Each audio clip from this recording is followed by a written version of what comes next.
и занять места.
Уважаемые участники Российской энергетической недели, просим вас занять свои места, отключить мобильные телефоны и вспышки фотокамер.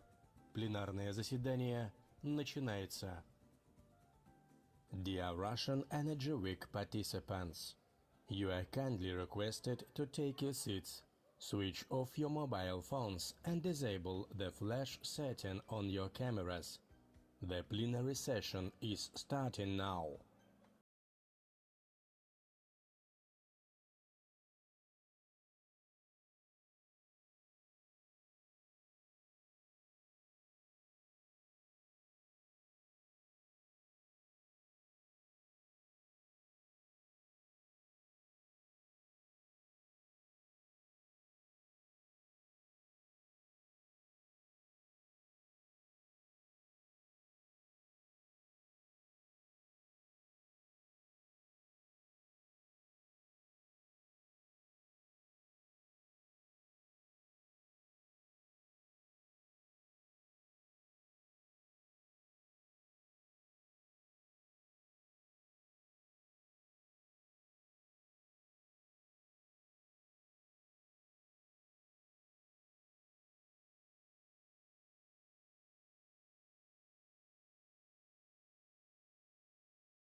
Уважаемые участники Российской энергетической недели, просим вас занять свои места, отключить мобильные телефоны и вспышки фотокамер. Пленарное заседание начинается. Dear Russian Energy Week participants, you are kindly requested to take your seats, switch off your mobile phones and disable the flash setting on your cameras. The plenary session is starting now.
Уважаемые участники Российской энергетической недели, просим вас занять свои места, отключить мобильные телефоны и вспышки фотокамер.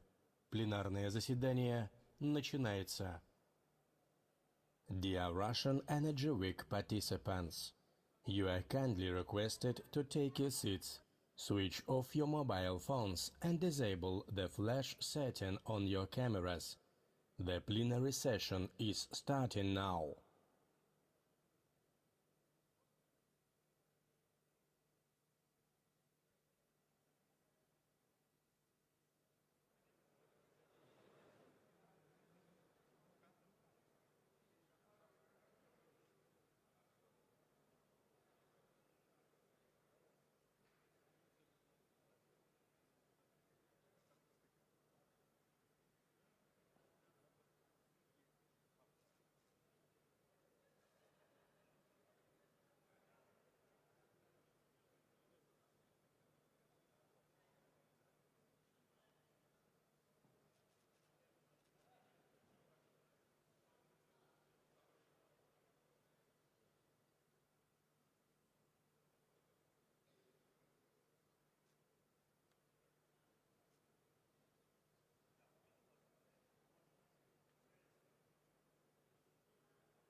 Уважаемые участники Российской энергетической недели, просим вас занять свои места, отключить мобильные телефоны и вспышки фотокамер.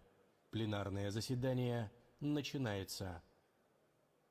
Dear Russian Energy Week participants, you are kindly requested to take your seats, switch off your mobile phones and disable the flash setting on your cameras. The plenary session is starting now.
Уважаемые участники Российской энергетической недели, просим вас занять свои места, отключить мобильные телефоны и вспышки фотокамер.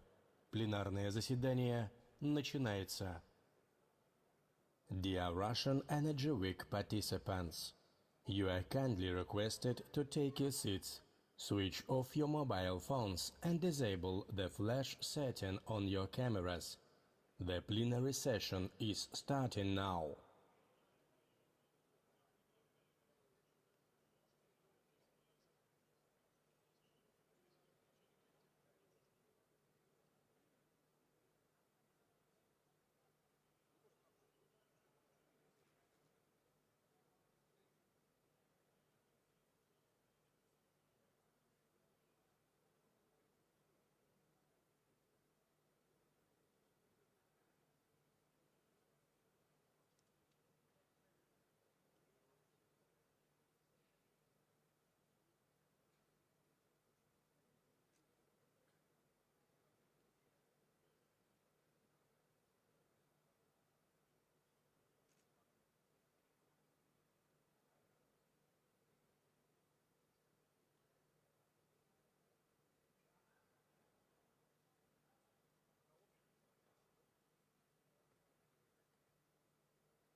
Уважаемые участники Российской энергетической недели, просим вас занять свои места, отключить мобильные телефоны и вспышки фотокамер. Пленарное заседание начинается. Dear Russian Energy Week participants, you are kindly requested to take your seats, switch off your mobile phones and disable the flash setting on your cameras. The plenary session is starting now.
The conflict of civilizations has launched a process of a shift of the paradigm and the global world order. The world has entered an epoch of dramatic changes and shifts. The world energy crisis has resulted in dramatic changes and shifts, the galloping inflation, public unrest, and skyrocketing prices of energy sources. Energy has become a weapon of politics and is striking hard the people. Winter is close and it's time to relocate to Russia. That is a slogan that is becoming particularly accurate for Europe.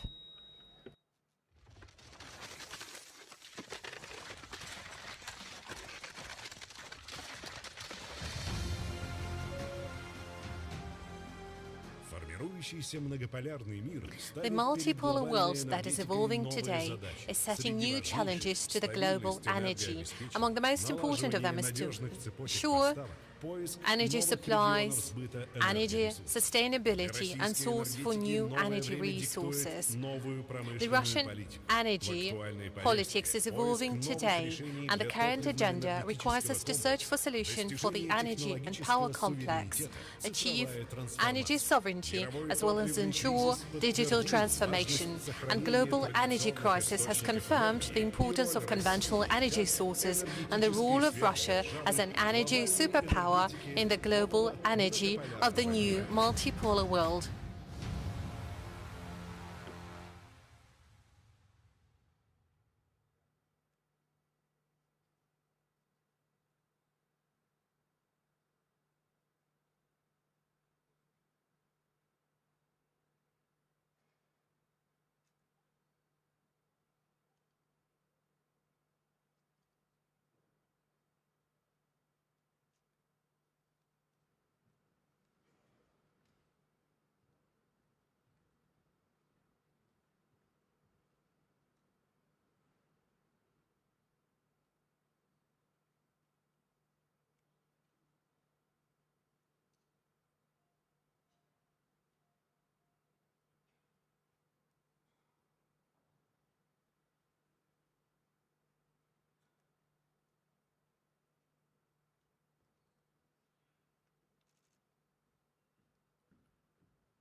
Please welcome the President of the Russian Federation, Vladimir Putin.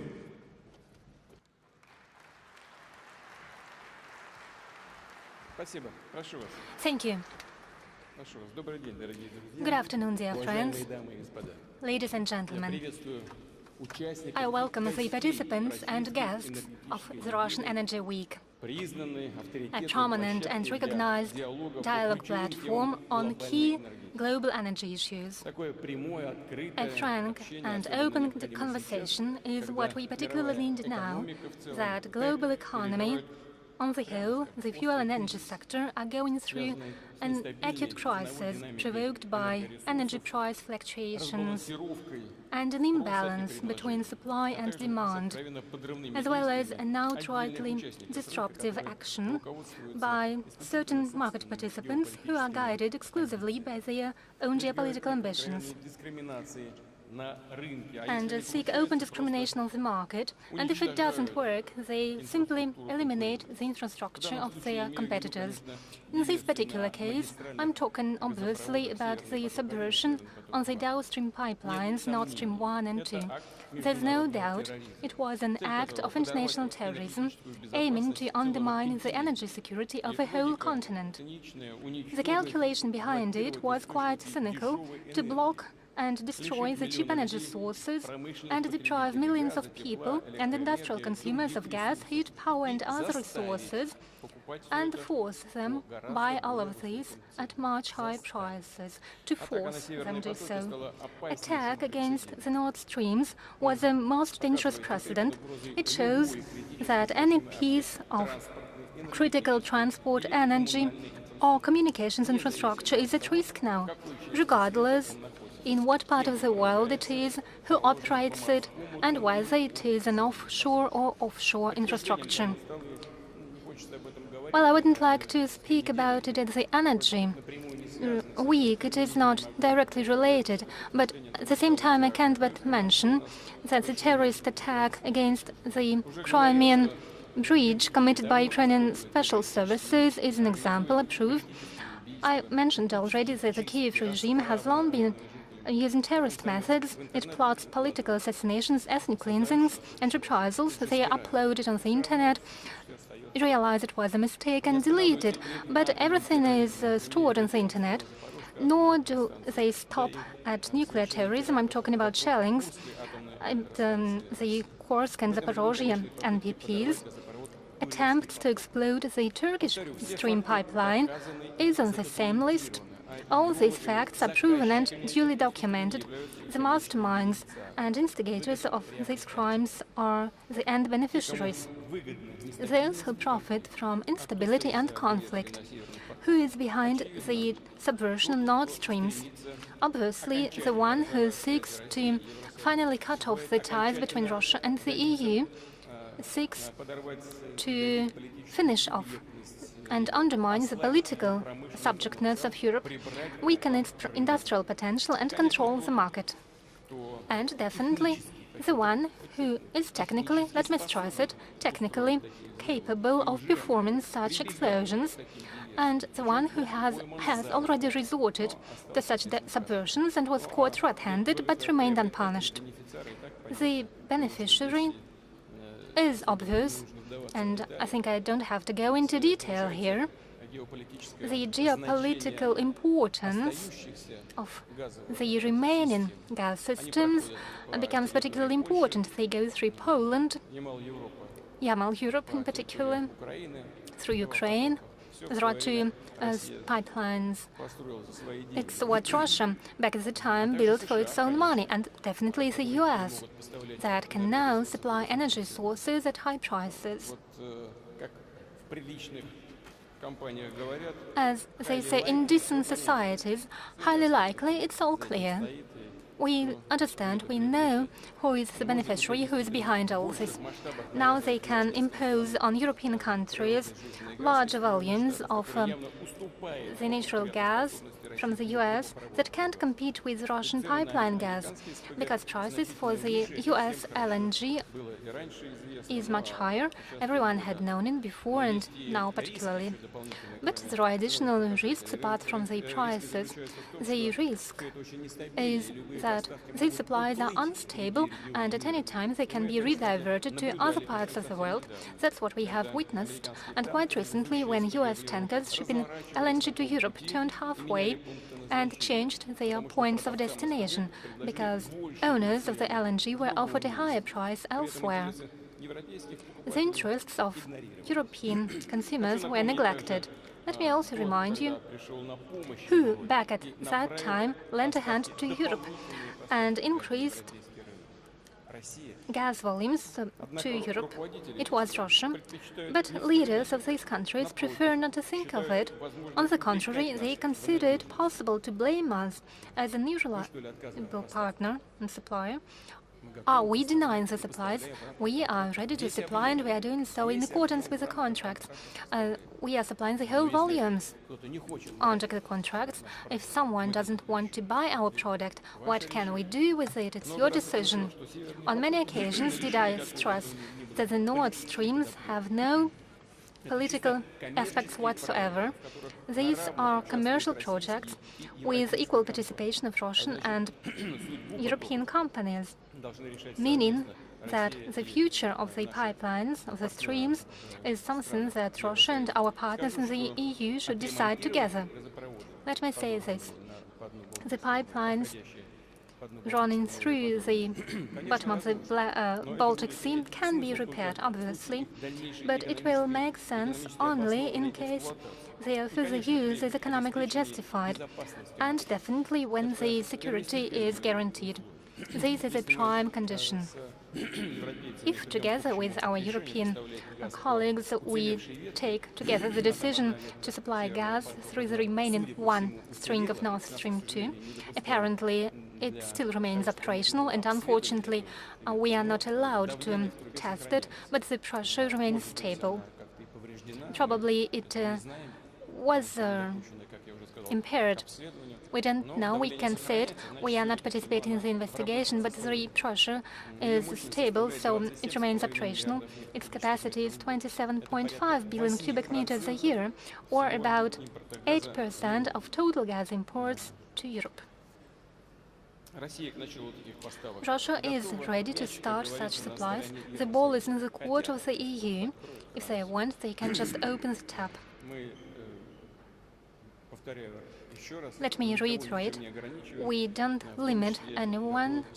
In particular, we are ready to supply additional volumes in autumn and winter.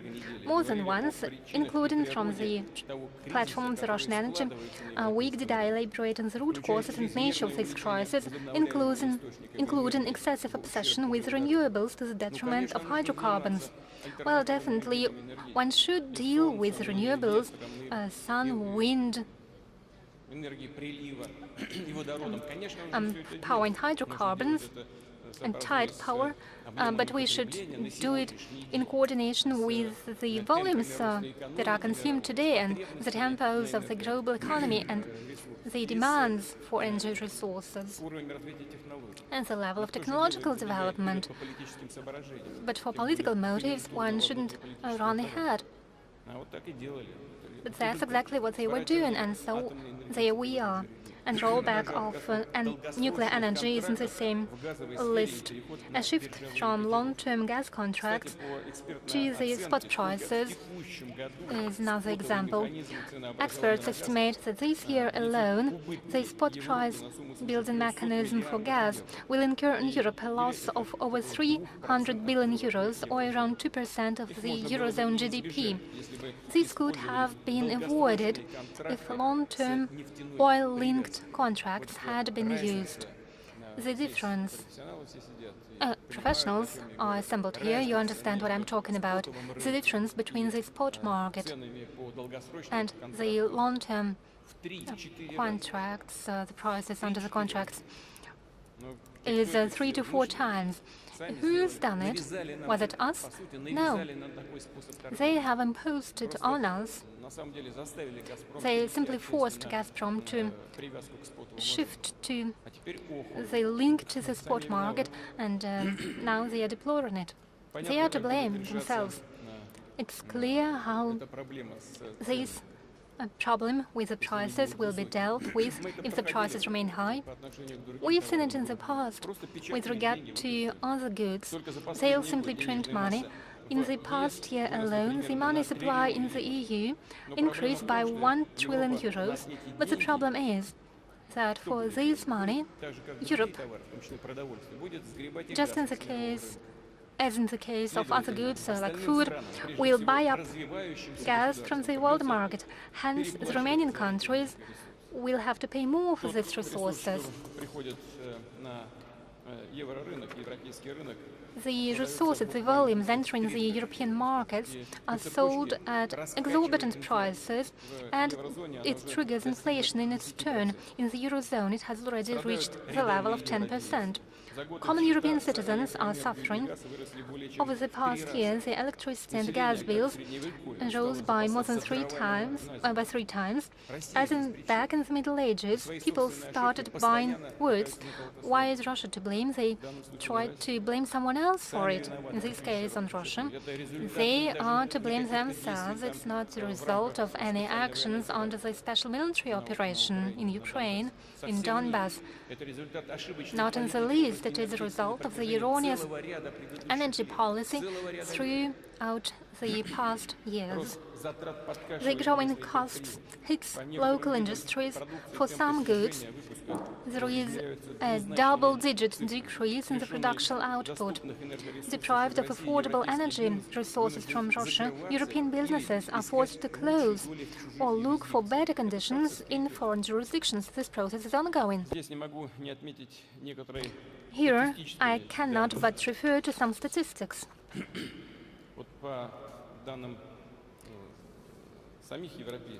According to the European statistics, the exports to Russia in 2021 amounted to 89.3 billion euros, and imports from Russia 162.5 billion euros. The deficit in favor of Russia is $73.2 billion, and in the first month of this year, it increased up to 103.2 billion euros.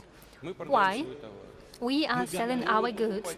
We are ready to buy European production, but they don't sell it to us. They imposed a ban on certain groups or categories of goods, hence the shortage. Why are we to blame? We sell what they want to buy. On market prices, for market prices, we are ready to buy, but you are not selling. So the shortages are growing. Well, we are not to blame. You shouldn't abandon the cooperation with Russia. And let me also say this. European officials of the top level are stressing themselves. The European well-being of the past decades was largely based on cooperation with Russia.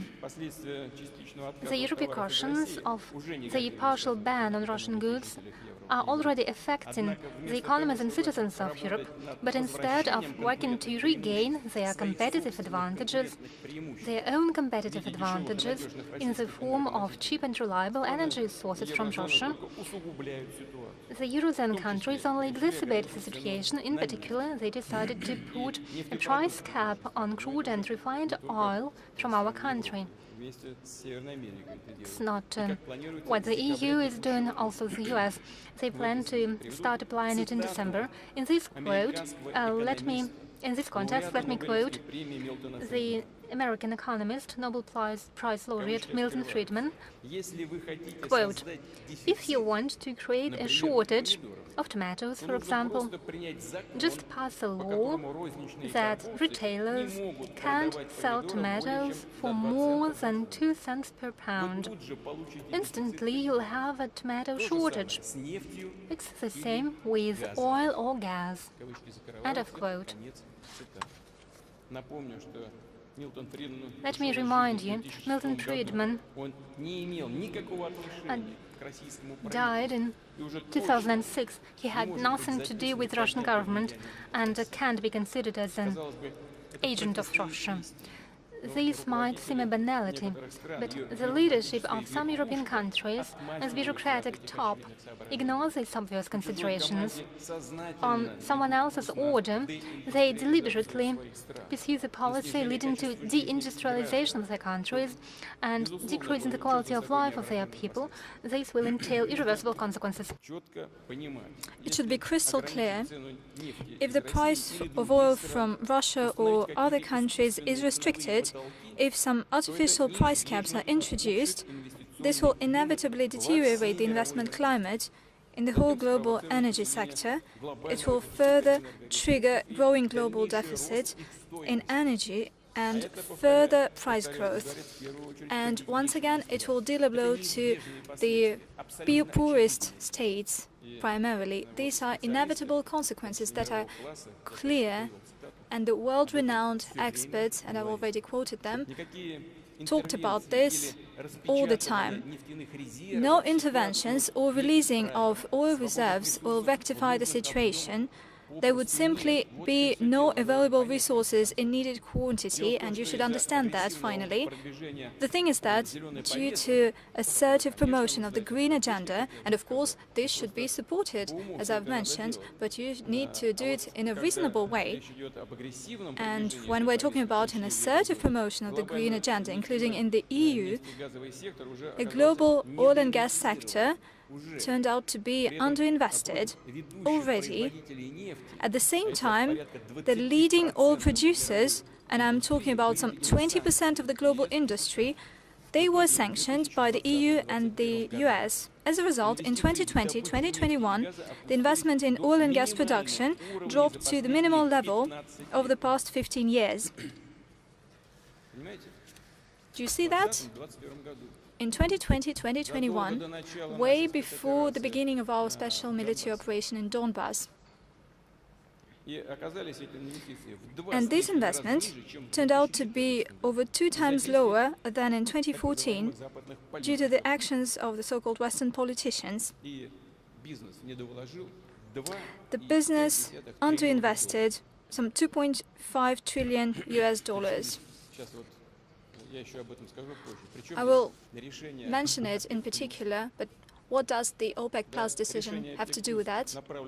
The OPEC Plus decision is aimed at balancing the global market, but they found the scapegoat, and it's not quite clear.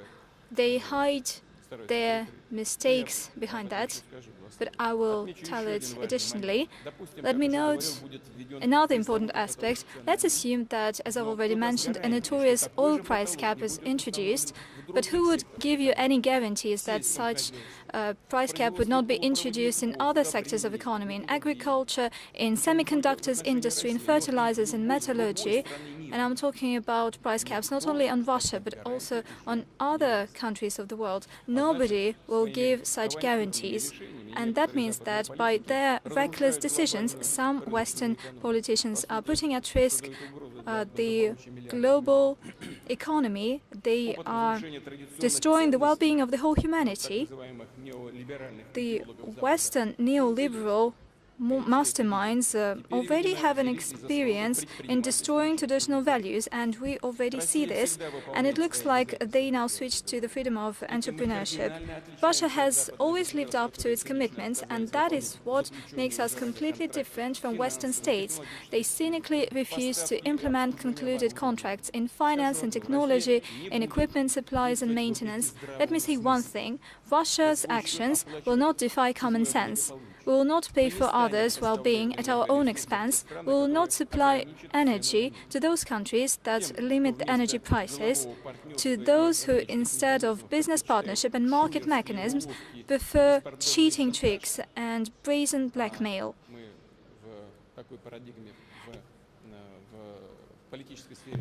And we've been living in this paradigm, political paradigm, for over a decade. And let me say that we will not act to our detriment. Bear this in mind. Our principal position is to ensure stable and balanced energy markets and the safe future of peoples, and this could be done only by ensuring joint efforts via an open, honest dialogue on the principles of shared solidarity and account for the national interests. And it is this kind of dialogue that we enjoy with our OPEC Plus partners, and I've already mentioned that. As you know, not so long ago, new arrangements were achieved within this agreement. They take into account primarily the trends in oil supply and demand, as well as long-term investment programs in oil sector. As I've already mentioned, this sector has been underinvested clearly. In October, the oil output quota for our countries will remain at the August level, and later on it will be reduced by 2 million barrels per day. We expect that these decisions will suit both the oil producers and the oil consumers. Having said that, the OPEC Plus partners will certainly continue coordinating their actions to ensure stable and predictable oil markets. And the experts understand that the issue of predictability is key here. Dear colleagues, Russia is one of the key participants to the global energy market in terms of oil and gas production and export, in terms of volume of electric power generation and coal mining. Our country is one of the world leaders. Despite the sanctions and the acts of sabotage on our infrastructure, we will not and we will hold our ground. We will continue to ensure our own energy security. We will continue developing ties with those countries that are interested in it.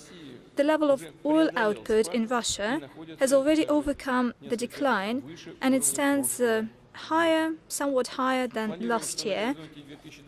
We expect that by 2025, the overall volume of oil export, just like oil production in our country, will be preserved at the current level.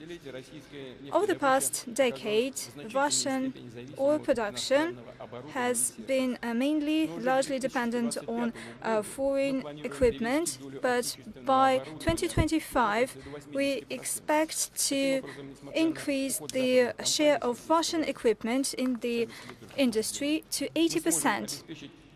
Hence, although Western companies left the Russian market, we will be able to ensure the needed volume of oil output. As for the Russian gas, definitely we will release our goods to the global market. Such projects as the Power of Siberia and Turk Stream prove to be efficient. With regard to the domestic Turkish market, we have a Blue Stream pipeline, and 14 billion cubic meters of gas are being transited via the Turk Stream. It's not a lot, but still it's enough. So what should I say in this regard?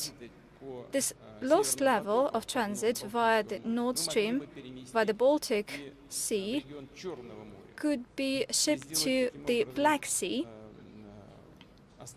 and hence we could ensure that the main routes for the supplies of our oil and natural gas to Europe are ensured via Turkey, thus making a key gas hub in Europe, in Turkey.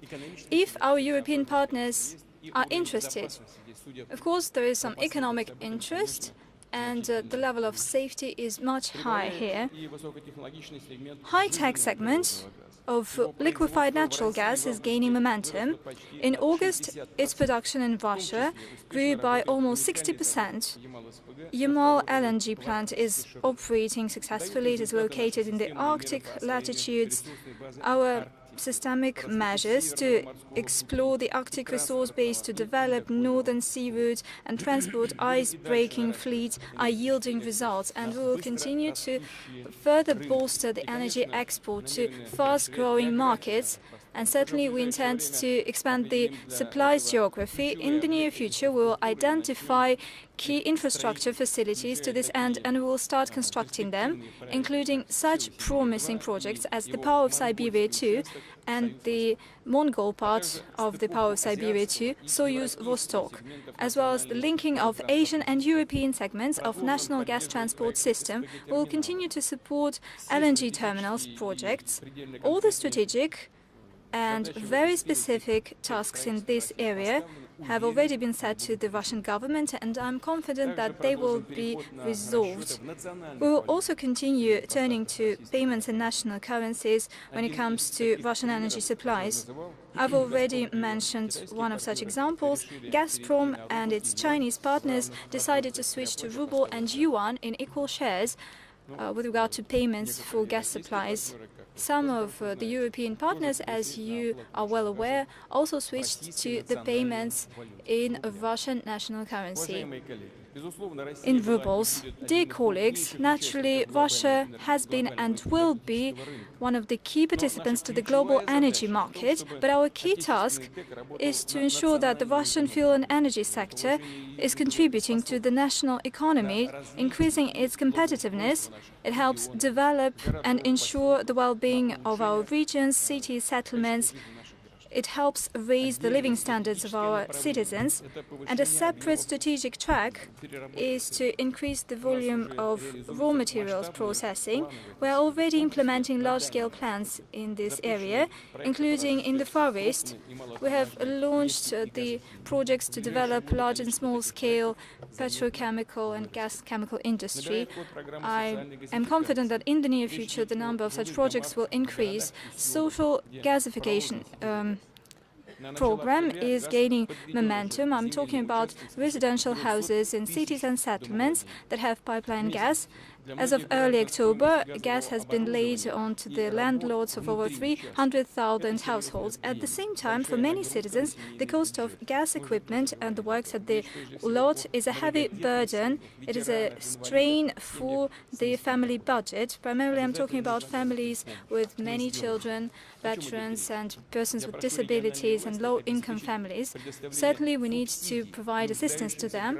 In particular, I'm asking the regional authorities to ensure subsidies to citizens in need, so that they could buy gas equipment and all the necessary works within their lot, and such subsidies should amount to at least 100,000 rubles per one gas grid connection. I understand that regions have different possibilities in terms of budgets, and that is why providing subsidies in Russian entities with low budget shall be supported by federal resources. I ask the government to monitor the implementation of this support measure and to assess whether extra steps are needed here. And there's another new decision. We have already agreed to include schools in social gasification program and to build gas supply systems there. I believe that it would be right if soon the government, together with Gazprom, could take similar decisions with regard to the medical facilities, hospitals, clinics, first aid stations. Hence, the key social facilities for the territories, both medical and educational ones, will receive the source of cheap and clean energy, which is especially important for the rural area. Overall, given new requests from the citizens and expanding number of connected facilities, I instruct the government to extend the program of social gasification beyond 2022. And another thing, despite the challenging economic situation, external restrictions, the capacities of Russian electric energy sector continues to be updated. This year, we put into operation and modernized facilities for over 2,000 megawatts. Such a systemic approach allows us to keep energy prices in Russia at the lowest level in Europe. Let me remind you that in the EU countries, this year alone, these prices grew multifold. Special attention should be paid to increasing the safety of the power grid. For the regions with the most difficult situation, special programs were developed this year, and I ask the government to start implementing them as soon as possible. Dear friends, the modern global energy sector faced unparalleled challenges and problems. Over many years, the international community has been dragged into this situation by short-sighted, flawed actions of a whole number of states. I've already mentioned that, and I believe that I was pretty convincing. The search for a constructive way out of this situation certainly should be the subject of meaningful expert discussions, namely at the platform of the Russian Energy Week. Let me reiterate, Russia is ready to have a trust-based partnership in the energy sector that would serve the benefit of sustainable development of our countries and the safe supply in affordable energy. And we know that such an approach is shared by the overwhelming majority of our partners and the states of the globe. I wish you successful work, and I thank you for your attention. Thank you. I wish you all the best.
Colleagues, good afternoon. Welcome to the plenary session of the Russian Energy Week. And now I would like to invite the participants of our discussion. So, Alexander Novak, Deputy Prime Minister of the Russian Federation. Bolat Akchulakov, Minister of Energy of the Republic of Kazakhstan. Fatih Dönmez, Minister of Energy and Natural Resources of the Republic of Turkey. Alexei Miller, Chairman of the Management Committee, Deputy Chairman of the Board of Directors, Gazprom. Parviz Shahbazov, Minister of Energy of the Republic of Azerbaijan.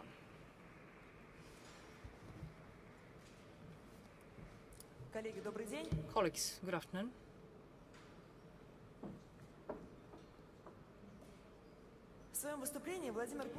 In his address, President Putin was talking about the situation not only on the current market, but he was talking about other things. But let's start with the market. So, speaking about this address, what is your assessment, Mr. Novak?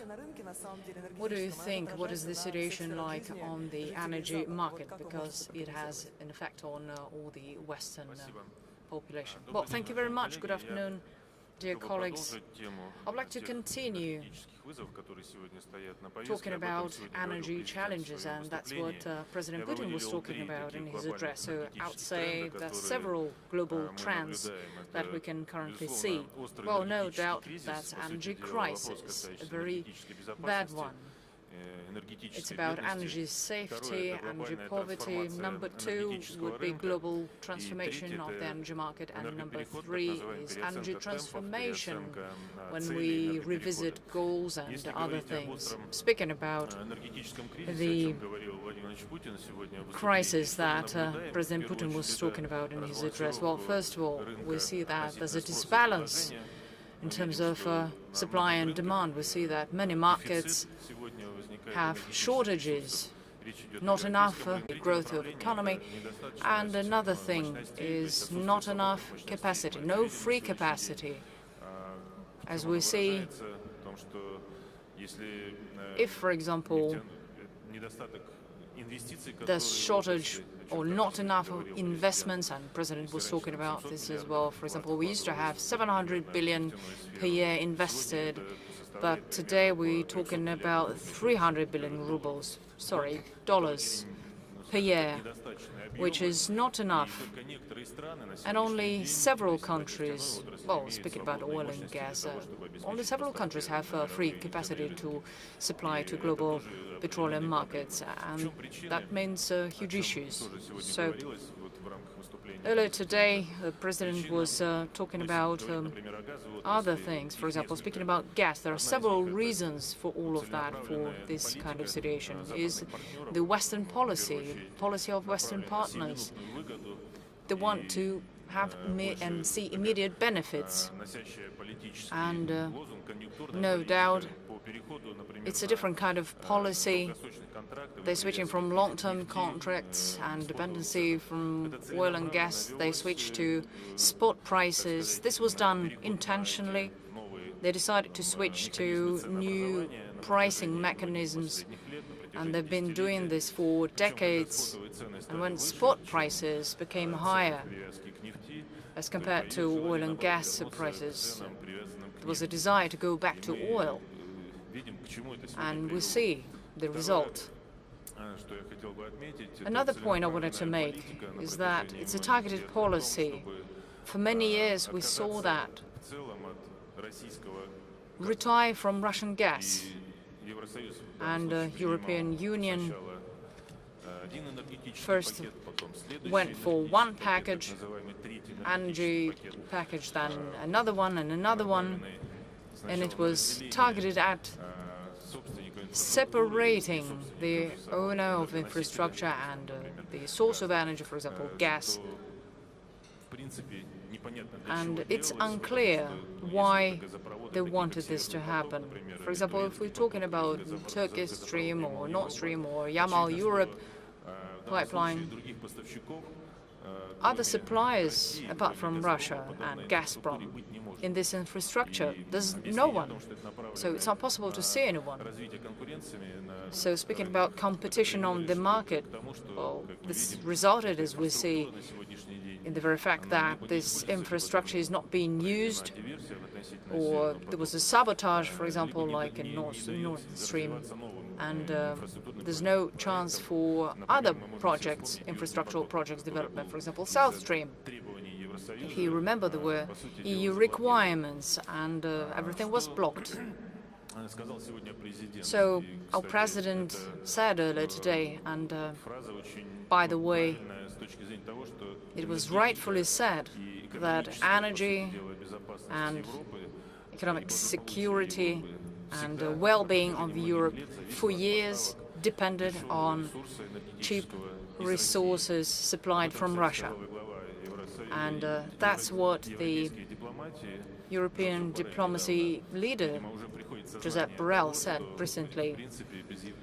So it looks like he starts to understand everything will fall apart in Europe, or deindustrialization might happen, and they will have to switch to other markets. Another reason is chaotic use of sanctions. I'm talking about sanctions against supply of equipment, LNG projects, supply of energy resources, take oil industry. We see sanctions there, and there's an embargo in Europe, in Canada, in Great Britain, sanctions in a form of cap for prices, ceiling for prices. All of this makes it even worse when we talk about ensuring energy security not only in Europe but globally, because balance is not local, it's global. If you have this or that resource, it's like having water in one glass and taking it to another. So in this regard, as I mentioned in the beginning, there's another trend. It's a global transformation of global energy markets. We see that because of those measures and policy, we can see that huge energy streams are redirected to other markets. Freight is more expensive now, and it means more burden on consumers. This is a big problem, and today we see it. It wasn't there before, so new logistic routes and new transformation, new energy streams. Last but not least, energy transformation or energy transition, and many talked about that. Quick transition to different energy sources. Well, people have come to understand that this is not that good of a policy. No one is saying no. No one is saying no to renewables, and that energy, the share of clean sources should be increased. But we need to do this smoothly and take into account the global consumption of energy. And I believe everyone realizes now that hydrocarbons will stay there. And if you take 2021, 86% on energy balance includes oil, coal and gas, and the rest is solar, wind generation, and about 4% that's nuclear energy. So this balance must be smoothly changed and take decisions so that growing consumption around the world will have cheap energy resources so that it would be possible to produce high-quality goods. Thank you very much. Alexei, European countries are saying that they are ready for winter period, and winter is around the corner, and LNG is actively supplied. How do you see Europe's preparedness for winter? Well, it's a big question. If we dive deeper, I must say that in most cases, European consumers and European politicians see it in the following way. Will Europe be able to survive the coming winter with the gas they have, with the gas they have accumulated? Well, speaking about the percentage of active gas accumulated and stored in storages, 91%. But I think there are two sides to this question. Point number one, active amount of gas in underground gas storages in Europe in general, and the possibility of surviving peak periods in upcoming winter. So I must say that 91%, that's how much they have in storage, that's how much gas they have. But this year, this is completely different from last year's or several years ago. Why? Because today the logistic has changed, and the sources are different. Gas supply is different for European market, which means that the burden on European underground gas storages is going to be much bigger, much heavier as compared to previous years. Speaking about active gas, amount of active gas in underground storages in Europe, we first of all need to mention Germany, because it's Germany that has biggest underground storages. They have more opportunity to pump active gas, but this, if we take 100%, it only 21 billion cubic meters. So, according to some assessments, based on previous analysis of previous periods, Germany is going to consume 60, well, maybe a bit more BCM of gas. That's during autumn and winter period, which means that in underground storages of gas in Germany would be enough for 2, maximum 2.5 months. Well, forecasts differ, and only forecasts are possible, because we realize that autumn and winter, that's about temperature outside. It's cold or extremely cold. But no doubt there are certain forecasts that are pessimistic and very pessimistic. And very pessimistic forecasts tell us that in March 2023, only 5% of gas is going to be left in storage. Yes, Europe will survive this period. But what about winter 2023-2024? And then it becomes clear that energy crisis is here to stay. And the reasons for this energy crisis are of system nature.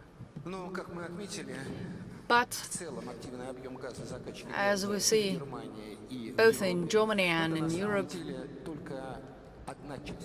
what they have in terms of gas, that's only one side of this issue. But there's another side, which means surviving peak periods in winter. You know, winter may be relatively warm, but 1 week or maybe 5 days may be extremely cold. And you know, during this very short period of time, God forbid, you can freeze towns, huge territories. Let's talk about numbers. Peak balance. Gazprom, during winter peak periods, used to supply to Europe on a daily basis 600 million to 1,700,000,000, or even more. When, for example, it was extremely cold, if you remember, it was a beast from the east.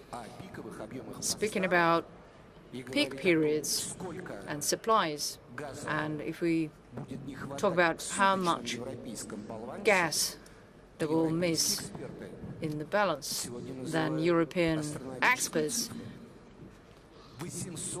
are saying it's going to be 800 million BCM.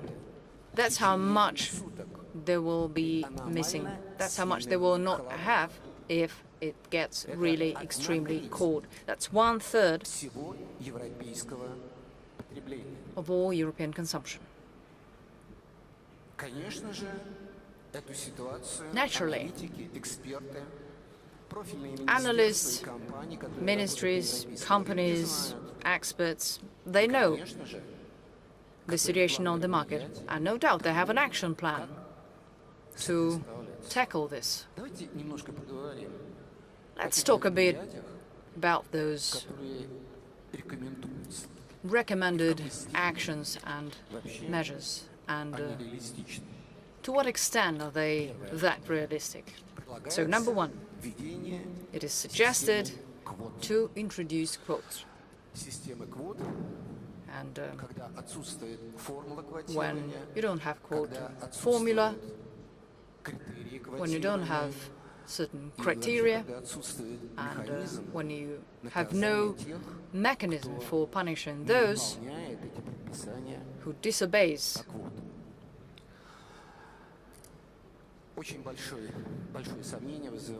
I have big doubts regarding this mechanism, especially during peak periods in autumn and winter. It's a very big question. There's another suggestion, and President Putin was talking about this earlier today. Cap for prices, for gas in particular. But when you hear something like that, the first thing that comes to mind, it's an ice ceiling, if you remember Russian song.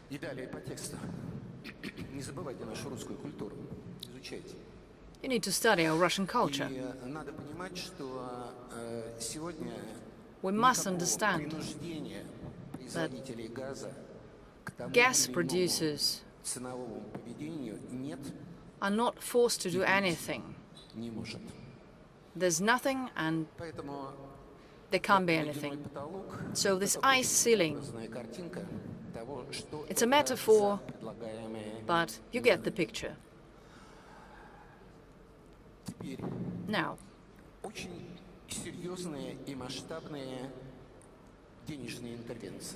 very serious and large-scale subsidies of gas prices. The figures are unbelievable, but there are problems in addition to that, and they are even of more systemic nature. And that's what Germany did. They followed this path. They said that they have 200 billion euros for subsidizing gas prices. What does it mean? It means that there is no limit whatsoever to gas injection in the gas underground storages, But you have to understand that it would be extremely expensive gas. Well, the first conclusion that one could make here is that it is basically a death sentence to low inflation. Secondly, well, if those measures that are already adopted means that there is no European gas market whatsoever, that is no longer a market. And thirdly,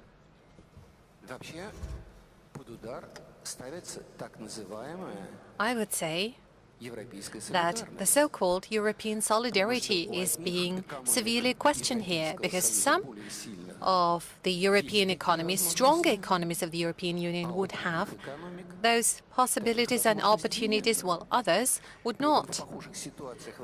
And if we take similar situations regarding other products and potential economical collusions, it would always be lectured that that is not the way to go and you cannot act in this manner. Well, it turns out that the situation with gas is something that you can do.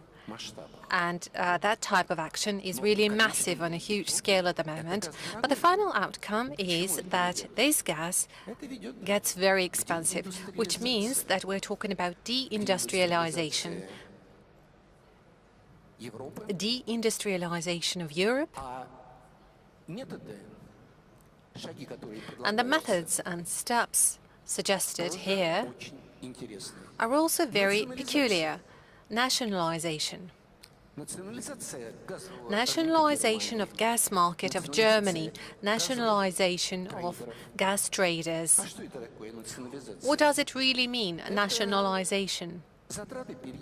It means that the expenses are being moved over to the budget of the government, mainly to the shoulders of the taxpayers. And what would be the outcome of it? What would be the outcome? Well, the outcome, economic growth is all about the growth of energy consumption. And it was already mentioned today that the so-called relative well-being of the European Union, namely Germany, that we've seen in the course of very many years, was largely based on cheap energy resources from Russia. And that has been going on and on for more than 50 years. What would be the outcome? Well, cheap energy sources, namely gas, would provide for more a 100-fold credit shoulder in Germany for proper and affordable financing of German industry.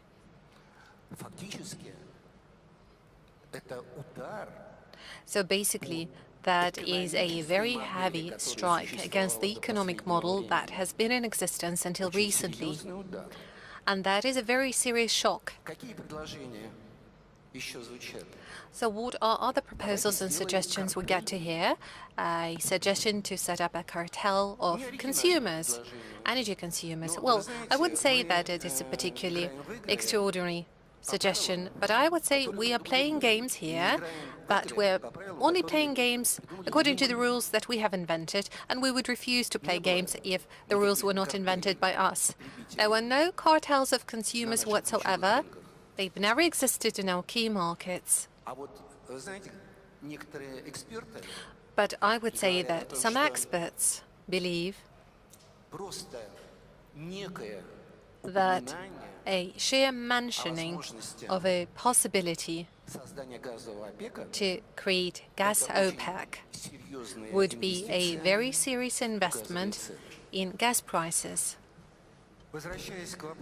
Now, coming back to the question on whether Europe will be able to survive the winter with the amount of gas they have in the underground storages at the moment.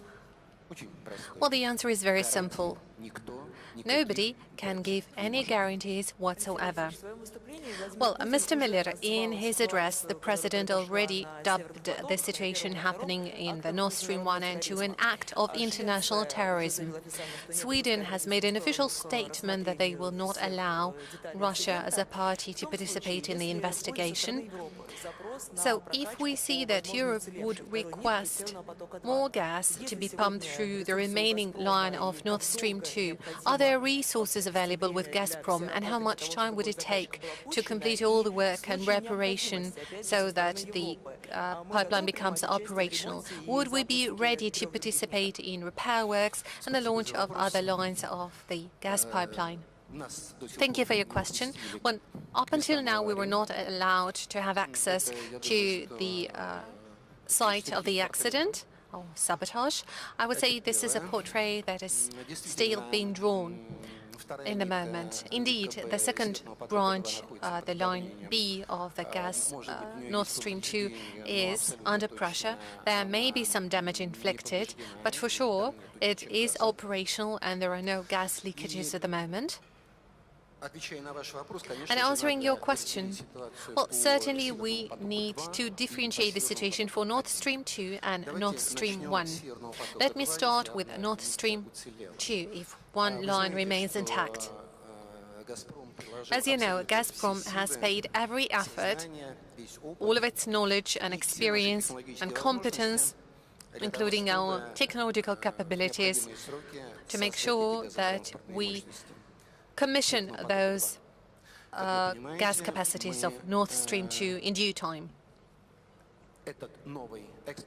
As you understand, this is the new mainline transportation route along the seabed that we specifically established for Europe and Germany as our buyers, our consumers. It's not something we've been doing on our own as Gazprom to construct that type of extremely expensive and sophisticated gas pipelines on the seabed of the Baltic. They are not just extremely expensive and sophisticated, but I also would like to draw your attention to the part of gas transportation infrastructure that has been created on the territory of Russia, specifically to serve the Nord Stream pipeline. And this is something that people do not really like to mention or even remember in Europe. Once all the construction were completed, and I'd like to emphasize, the construction was completed in due time based on the request of Germany and the European Union. But our partners said, no, we have sanctions. Secondly, the third energy package would impede certification process and so on and so forth. And we have those 12 miles zone of ours. Those are territory waters of Germany, which means special regime and so on and so forth. The second branch is under pressure, is intact, and we can say for sure that the ball is on the side of the European Union and Germany. So if we see that the Nord Stream 2 would be certified, we can provide for gas supplies straight away. As for accidents in Nord Stream 2 and Nord Stream 1, well, Nord Stream 2, first of all, I have to say that this pipeline has been sanctioned.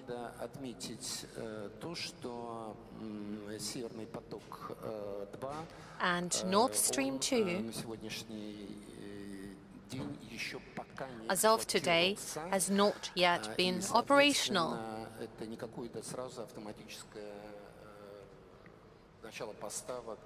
So I have to emphasize we never automatically started supplies to those consumers that we had in mind. It's not that those supplies were interrupted. No, the pipeline was not operational and therefore there was no interruption to supplies to Germany or wherever else. Unlike the situation with the Nord Stream 1, the gas supplies in Nord Stream 1 were happening, They have been interrupted before those acts of international terror on 2 lines of Nord Stream 1. And it is important to understand that reconstruction and repair of Nord Stream 1 is tied to yet one another technological problem. Those are the engines from Siemens to the Portowe compressor station. It is important to understand that there is still no answer to the question on how and why would we repair the Nord Stream 1 branches if we see that the turbines and the engines for the compressing station are not operational.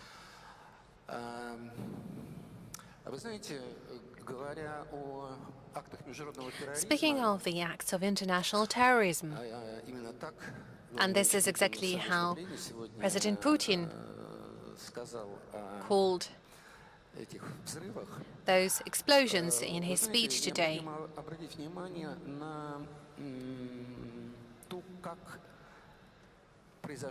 We should pay attention to how those events are being assessed, called and dubbed by the European countries. That is quite curious. It turns out that that is sabotage.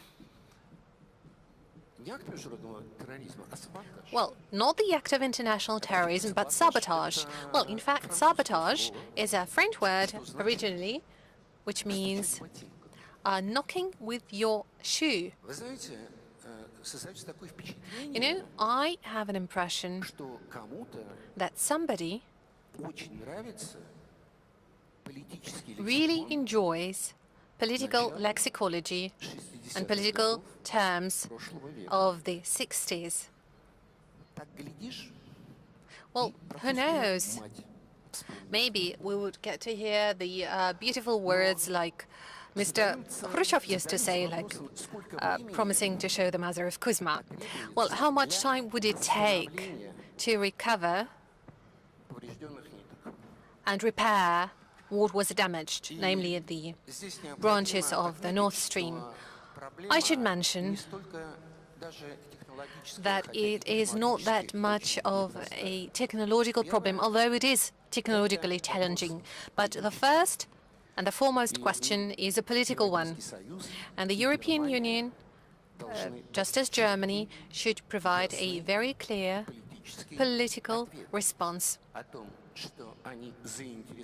and state that they are interested and they are willing to make sure that those branches are recovered and repaired. And they must provide guarantees for future safe and secure operations of those pipelines. There are sanctions-related questions, there are economic questions, there are legal questions for sure, and only once all those questions are resolved can we come to technological repair of those pipelines that were exploded.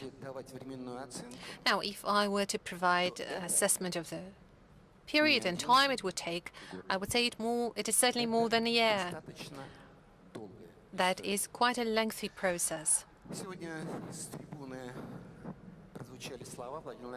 Today we have heard President Putin mention a Turkish stream.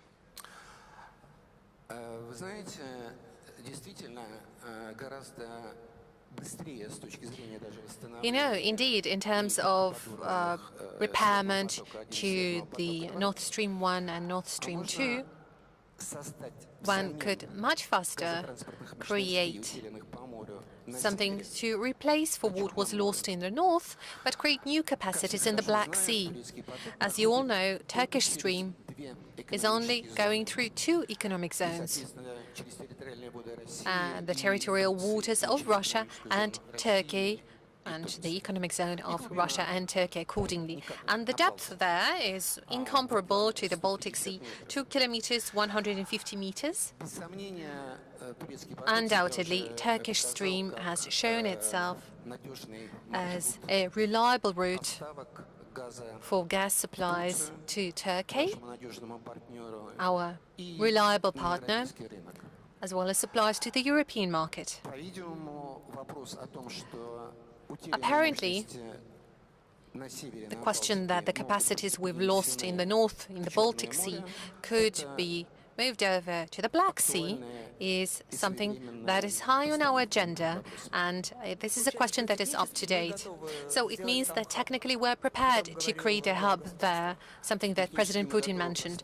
Technologically, we are prepared to build and construct those technological capacities. As for the hub, for sure, we should analyze a matter of creation of a trading platform at the borders of the European Union and Turkey.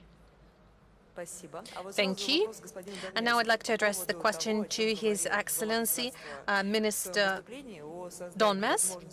Something that President Putin mentioned in his speech, the possibility to create an energy hub together with Turkey. What is your take on this idea and how could it be implemented in practice? Thank you very much for your question.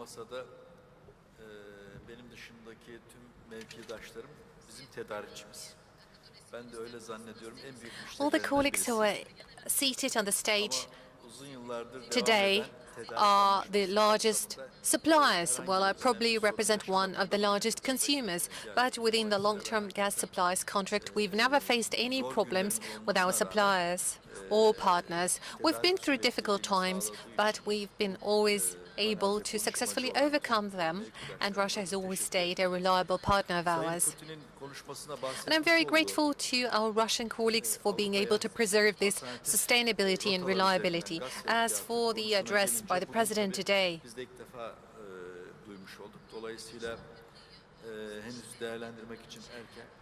we hear this idea for the first time today, and probably it's too early to state that we know exactly how to do that. That is a new idea to us. But we need to first resolve some legal, trade and economic matters, as well as technological aspects. But Turkey has been working very actively together with Russia. As you know, Russia and Turkey have implemented a number of large-scale technological projects together, and Turkish Stream is one of the large international projects of the kind. At the nuclear station Akkuyu, we continue construction. We develop our relationship with Russia, not just in the energy sector, but also all the sectors for potential cooperation. And I guess this proposal of President Putin should be carefully discussed and technologically developed, and I'm sure this is doable.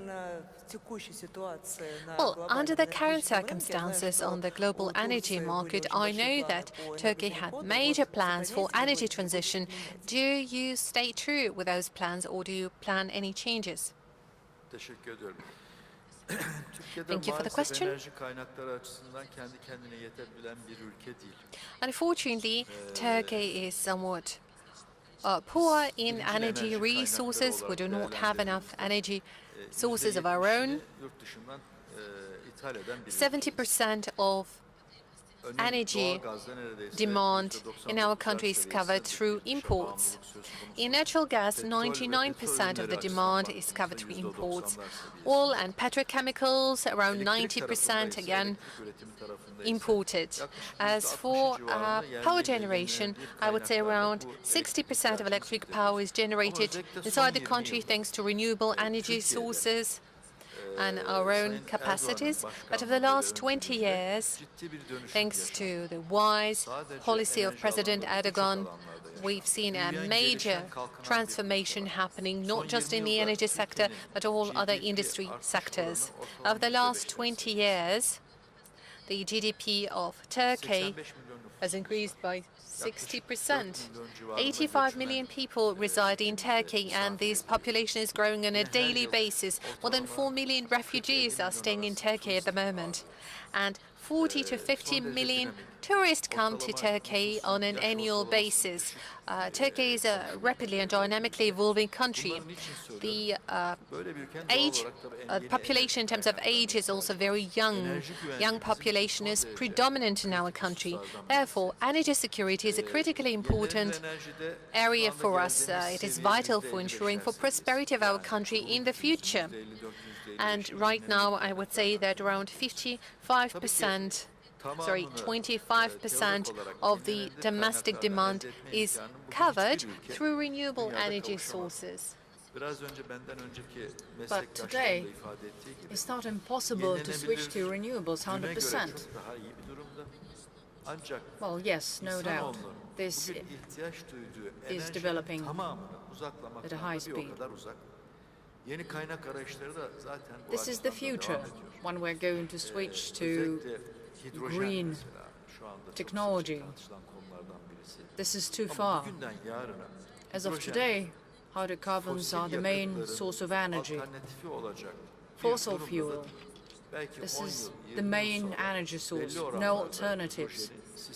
Well, perhaps 50, perhaps 100 years, it will continue that way. And perhaps the share of renewables will increase, but gradually. Besides,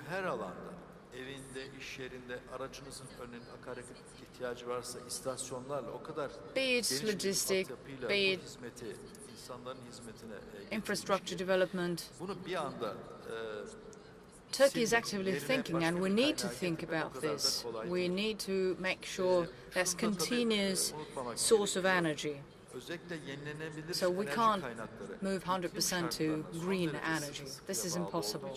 Besides, renewables are closely connected to climate conditions. So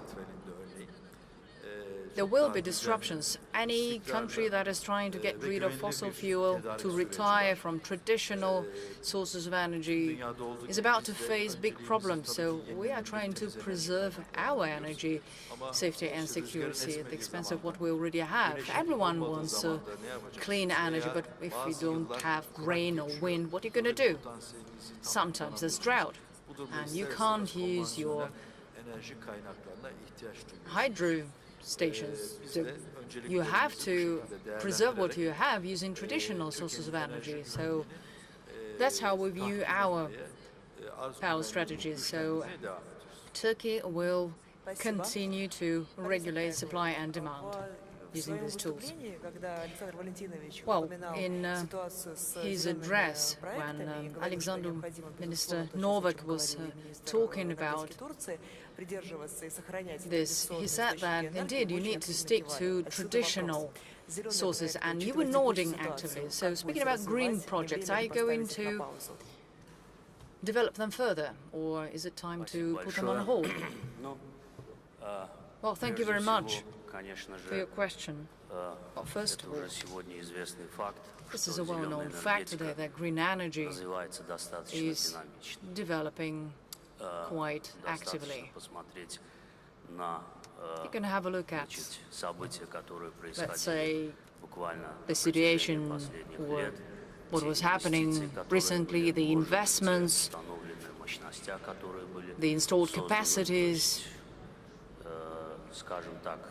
Let's say in 2021, if I'm not mistaken, 250 plus gigawatts of renewables were already there, and around 360 billion US dollars was invested in this sector. This is much more than investments in hydrocarbons. And all those facts, they tell us that no doubt green energy is going to develop further. But the question is, it's a little different. How painful is it going to be? Naturally, we would need to have a more reasonable process, like smart transition. and we have to plan this well. We all know that recent events and energy crisis, that the global energy crisis that we are currently going through, it has resulted in the very fact that natural gas is viewed as one of the most important sources of energy that is going to be of utmost importance in the near future for social and economic development of countries, but it is going to play a huge role during energy transition. So this is a very concrete message that in the coming decades natural gas is going to play a big role, because it's one of the most important components of the energy transition. Speaking about oil, well, no doubt, oil may be used as fuel or as energy. But let's say in petrochemistry, oil will be in demand in the future as well. All of this tells us that oil and gas industry is going to stay. It's going to continue its development. It might transform into something else, and perhaps very soon we are going to see a different picture, because we see that because of this global energy crisis, global energy power architecture, this global energy is changing. But at the same time, oil and gas sector's role is going to be still big. All countries are actively developing green energy, and green energy has a very strong political and investment global support. That's a fact. And I think that we all need to ready ourselves for this. And we need to do what is required in our countries. But there's one other thing I wanted to mention. Those countries that have already resolved their energy security issues, they are in more favorable conditions at the moment, and they can be more efficient in terms of energy transformation. They can switch to green energy in a smoother way. And Azerbaijan, traditional oil and already gas country, is undertaking very serious measures. You can say that we've almost signed all the required documents, and construction has started because of the investments. 4,600, that's solar energy. And we intend to implement 6 gigawatts more. And in Azerbaijan, onshore, we have a huge potential for solar and wind energy. That's 26. And in the Caspian Sea, we have huge capacity. And I think we're going to use it for domestic purposes, for our internal purposes, and supply to our neighbors and partners, perhaps sometime in the future. So that's what we are currently working on, which means that we are in the process of energy transformation. Okay, what about Kazakhstan?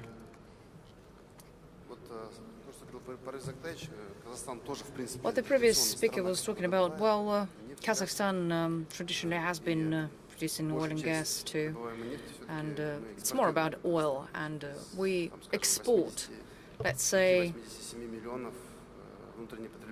85 million, that's how much we produce, but we consume less than 20. So it means that any volatility on the market has an impact. Uncertainties and other things, and we can see it affect Kazakhstan too. But we're talking about export, stable export opportunities. And I can explain. A lot has been said earlier today. Let's say that one of the reasons for any kind of crisis is that there are always two parties. There's a consumer and there's a producer. And when you don't have any rules or stability for years,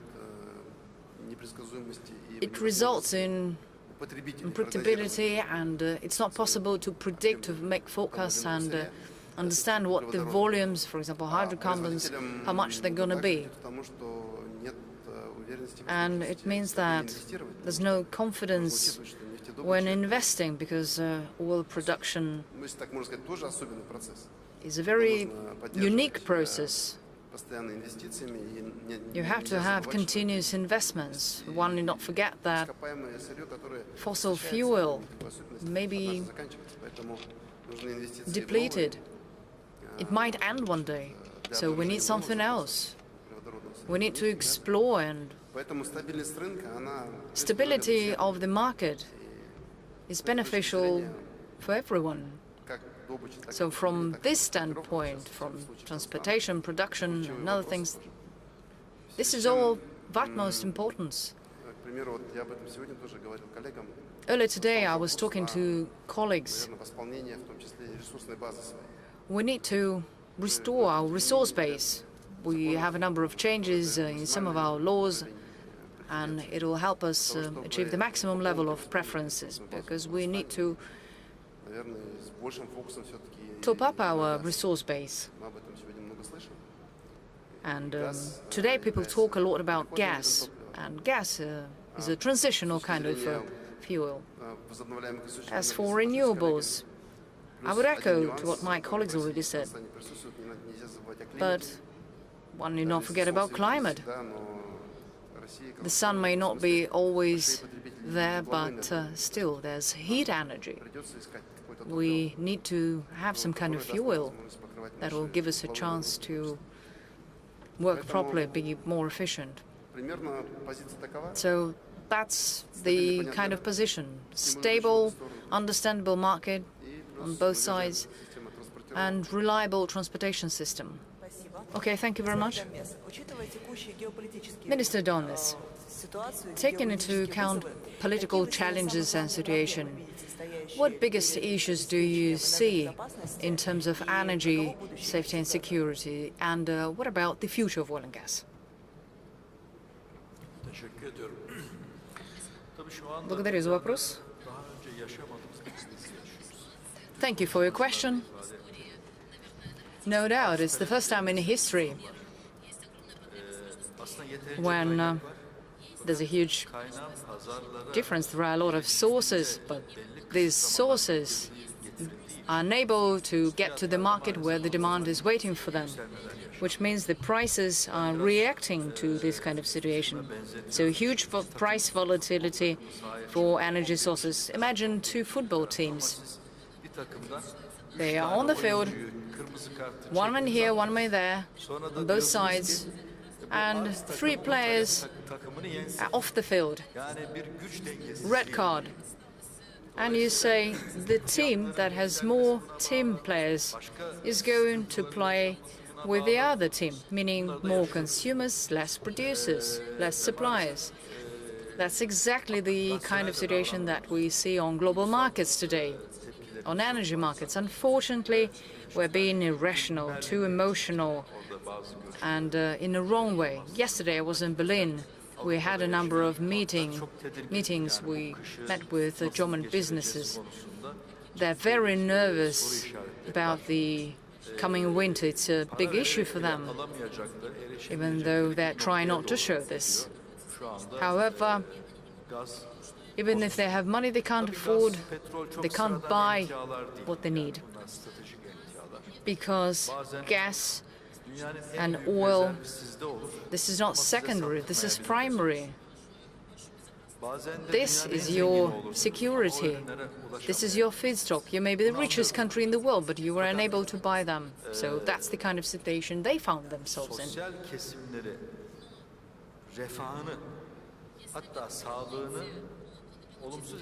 But if you think about the well-being of your people, then I can't really understand Germany's position. If they care about their people, their health and well-being, Turkey have always been thinking that the well-being and health of our nation is the priority. That is why we are here with all the major suppliers, so we don't see anything extraordinary. So we are developing different sources of energy. We are developing LNG market, and the LNG capacity is being expanded. We are expanding from year to year. We expand and we increase the volumes of our gas storages. So today we feel more comfortable as compared to our neighbors. Besides, we have long-term contracts with all of our suppliers. And today we have no doubts whatsoever, no mistrust between our suppliers and us, and we have a reliable and stable relationship. But there's one other issue, one other problem. It's not about how high the prices are, but it's about lack of predictability. Flying blind. You see nothing ahead of you. You don't see the wheel of the car you're driving. No one knows what's going to happen to those prices tomorrow.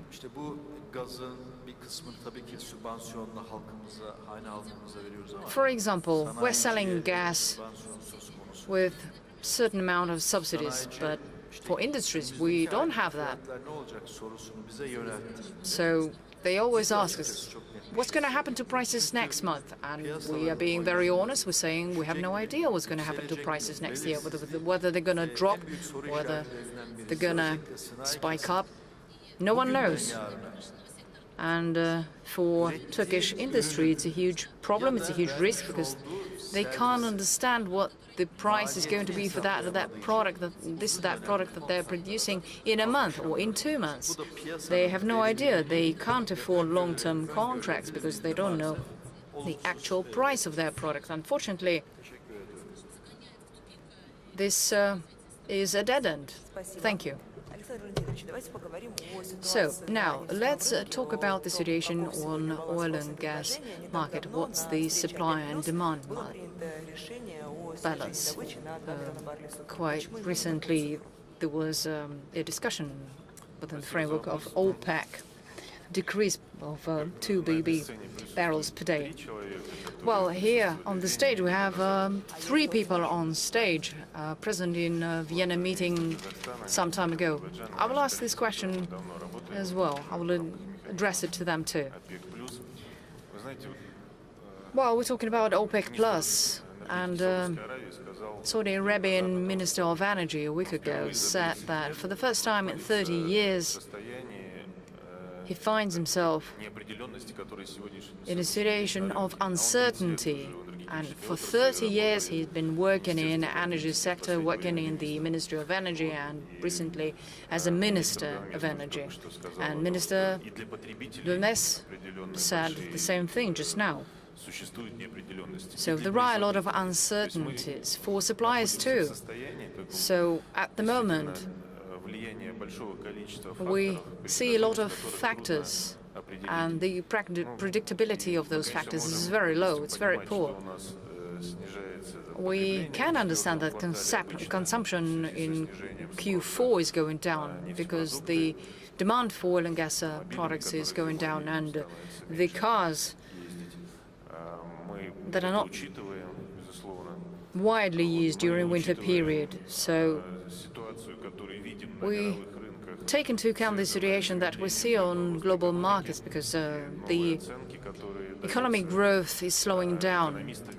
And what economists are saying, economists from different countries, they are all on the same page.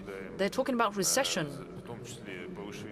And central banks' rates are getting higher, which slows down the investments. And oil and gas industry is affected too. Quite a number of uncertainties, but once again it's about unpredictable decisions, man-made decisions taken by politicians because of their political ambitions. And it's impossible to predict what's next. We've discussed it already. It relates to the sanctions in the oil and gas production. I would like to cite a simple example. If we look at those countries that the sanctions were imposed against in, I'm talking about oil supplies, that is Iran, Venezuela, our country, Russia.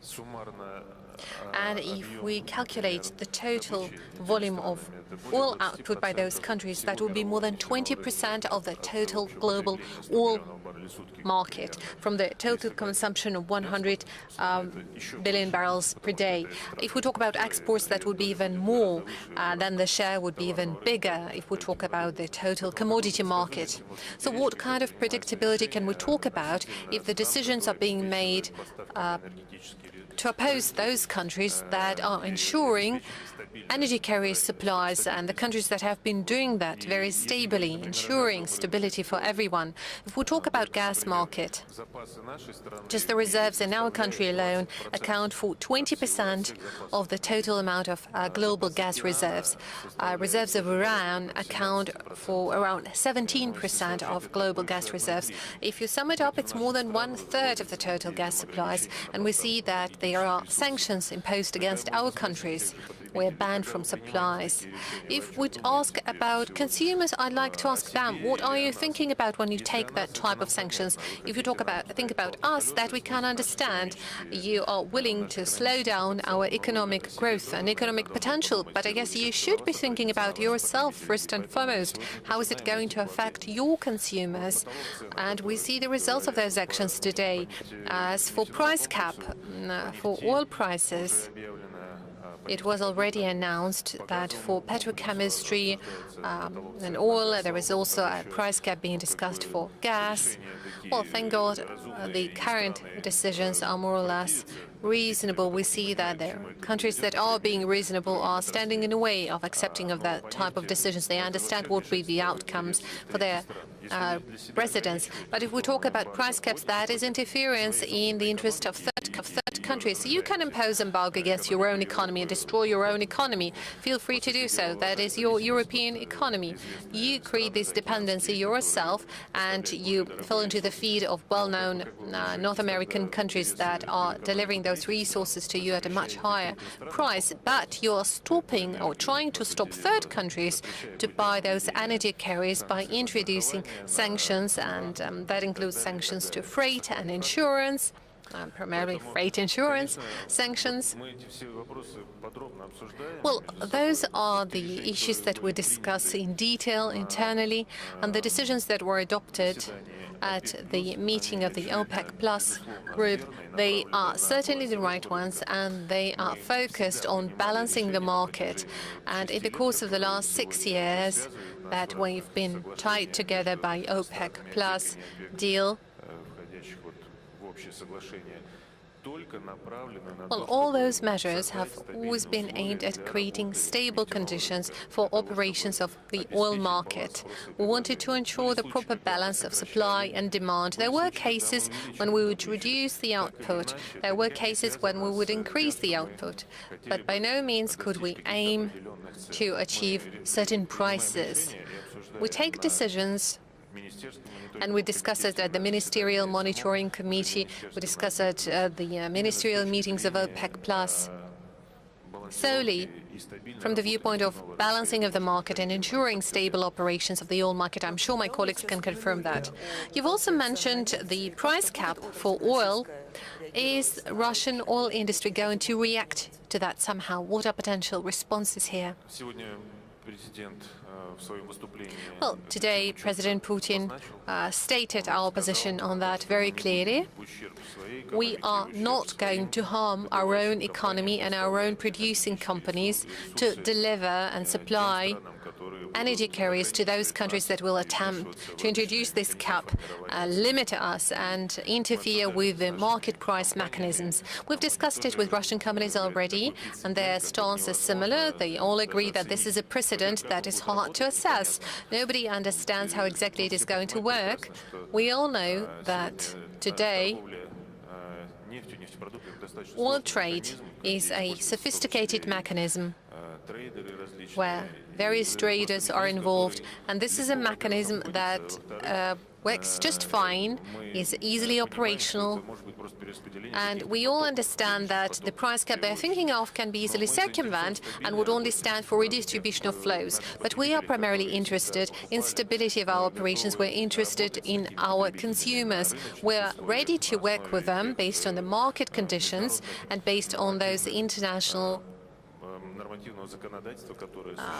framework that exists and that has been in existence before. Interfering in this process is a precedent that one cannot allow for, simply because in the future it could affect not just Russia, it could affect other producers and suppliers, not just of the energy resources, and that was also mentioned by the President today. It could affect any export industry, and then it could lead us all to complete chaos in the economy, and the level of uncertainty and volatility would only go up. Thank you. Mr. President of Energy of the Republic of Kazakhstan, what is your assessment of the impact of OPEC Plus deal? Are there any other instruments to stabilize the energy market? Well, as Mr. Novak mentioned, we've been together at this meeting in Vienna where the decision was made. I'm not going to waste any more time and to repeat what was mentioned already. It is done with the sole purpose to stabilize the market and create clear rules of the game. About 15 years ago, I remember when oil prices were extremely high. Back then, we probably had a first prototype of OPEC Plus. And I've been present at this meeting of the oil-producing countries in Saudi Arabia, where we've been thinking how we can prevent the market from overheating. And back then, the decision was made to increase production. And within the OPEC Plus group, we see that sometimes there is an increased output, sometimes there is a reduction in the output volumes. But the key guiding principles here is to stabilize the market. So I'd like to reiterate, stability is of paramount importance for the market. This is the only way to be able to build plans and develop the industry. Therefore, we believe it was a balanced decision. The decision was made to prolong the OPEC Plus deal for one more year. We supported this decision, and we think that this is an operational, working mechanism that suits good the purposes of stabilization of the market, and it helps us avoid any kind of disbalances, do the right planning, and ensure investment in the industry. Thank you. Mr. Minister Donmas, your colleague from Kazakhstan was just saying that the key thing is to balance the market. But what do you think? Is the market really balanced at the moment? Well, I think my colleagues have commented enough on the necessity of this mechanism, and I guess the only tool that we have today on the market, the only tool for market stabilization and preserving the balance of the market, is the OPEC Plus mechanism.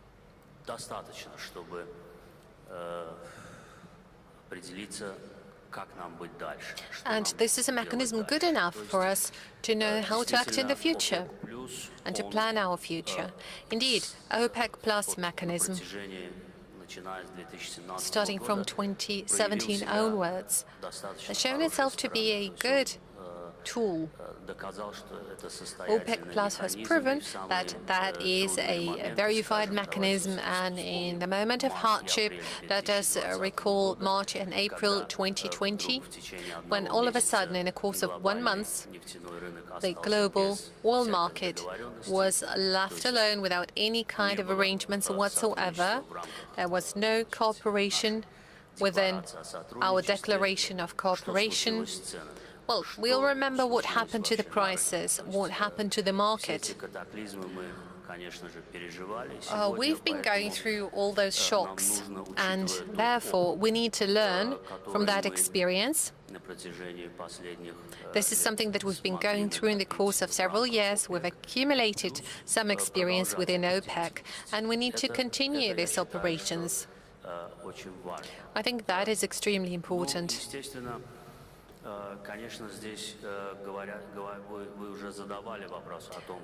You've already asked us why 2 million, why this decision was made to cut the output by 2 million. Well, it is enough to take a look at international analytics.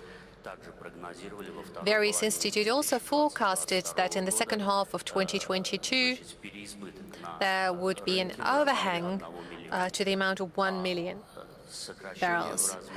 And the reduction to the amount of 2 million barrels would virtually result in the fact that we will cut by 1 million barrels, because within the OPEC Plus, and that is a well-known fact, at the moment the output is somewhat behind the defined quotas. So basically, we are completely adequate in our response to the current situation, the global oil market. I could also add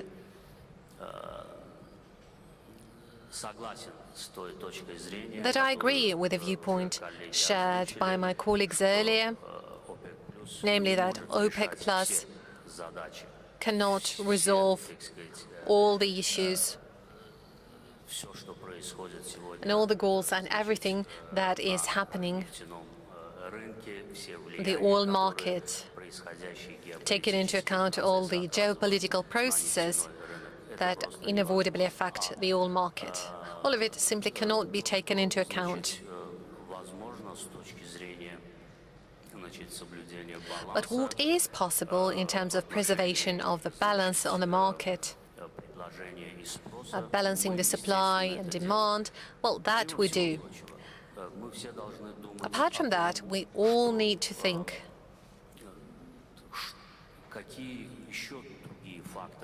of other factors that are out there resulting in the disbalance that we see on the oil market. Well, primarily those are factors like systemic shortage of investment in the oil sector. The oil sector is severely underinvested, and I guess this is something that we all need to care for. We have to stop thinking about today. We need to look ahead, and we need to think on how we can attract the necessary investment to the oil and gas sector so that we prevent future potential crises. Thank you. Thank you very much. Mr. Novak, if I may, a question on the Russian energy sector. How would you assess it based on the 9 months of this year and taking into account the global geopolitical situation? Is it even possible to make any forecast for the next year? Well, if I am to answer your question shortly, well, I would say Russian energy sector accounts for the largest part of the Russian economy, so that could be a very long response. But I would say that clearly this year was a difficult one. 2022 is not over yet, but we've seen a reduction in indicators in March and April. I mean the oil output, some other energy resources, a reduction in refineries and oil processing, also disruption in logistic chains, and it took us some time to make sure that our companies build new logistic chains, come up with new payment and settlement mechanisms for the resources that they supply. That was also mentioned by the President today. We are now making settlements in national currencies with our consumers. We have to come up with a new insurance mechanism and transportation routes. And I would say that by May or June, we got back to those indicators we had at the beginning of the year. So as of now, the situation in the Russian energy sector remains stable. We cover the domestic demand with the necessary energy resources. We also do export supplies of all traditional energy sources. Of course, there is a force majeure situation in the gas industry that we discussed today. Those are cases of sabotage at the critical infrastructure facilities, and that is certainly affecting the situation. Undoubtedly, we very well understand the situation that will start in December, and I'm talking about the embargo to oil exports and petrochemicals and oil products starting from January. For that, we are developing a number of projects to refocus supplies of our energy resources to the east, to the Asia-Pacific region. That was also mentioned by the President today, so I'm not going to reiterate that. And we definitely expect that the export potential of Russia will remain strong, despite all the difficulties and hurdles that we are facing. Russia will remain a strong energy partner for consumers, and since the growth in energy consumption globally is set to grow, it's obvious because the economies will grow and the share of energy resources will grow. We will be one of the major players on the energy markets, one of the major partners ensuring energy security, taking care of the domestic market, covering the domestic demand, as well as global economy. Thank you. Mr. Miller, we've heard President Putin and Mr. Novak talking about redistribution of export capacities of Russia. What would you say, what is Gazprom going to do to implement the projects mentioned before? For more than a year, Gazprom has been implementing its Eastern Gas program. The key projects include the Power of Siberia pipeline, Kovykinskaya field, a number of other gas fields.